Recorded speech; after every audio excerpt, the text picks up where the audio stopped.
Transplant के लिए अगर आपका आईब्रो बचपन से ना हो या कुछ जल गया हो या स्कार मार्क हो तो हम लोग आईब्रो ट्रांसप्लांट करते हैं, जो आपके फेस का मोस्ट एक्सप्रेसिव फीचर होता है, मास्टर हेयर लाइन भी हम लोग बोल सकते हैं।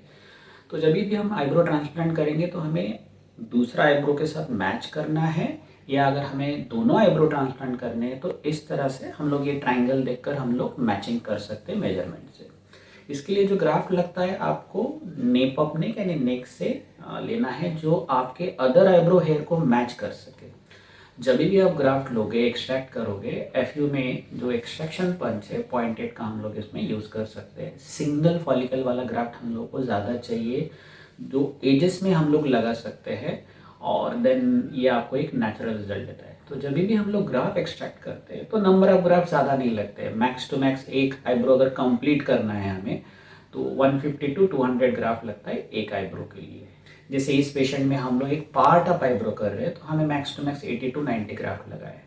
तो ग्राफ निकालना विथ लॉन्ग हेयर और सिंगल सिंगल वाला अरेंज करना, that is very very important जब आप लोग आईब्रो ट्रांसप्लांट करते हो। सो इस पेशेंट में हमें approximately 80 to 86 single follicular graft हमने निकाला है, that is matching with the diameter of existing hair. तो ये आइज और ये आइज मैच होना चाहिए।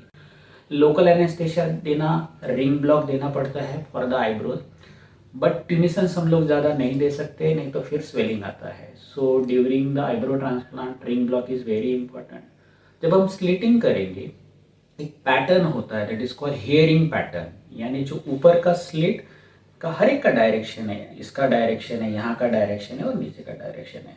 सो इस तरह से ऊपर स्लिट होगा, फिर इस तरह से स्लिट जाएगा। इस स्लिट पैटर्न को बोलते हैं herringbone slit pattern. So herringbone slit pattern is very important and then आप उसको हेयर को इम्प्लांट कर सकते हैं।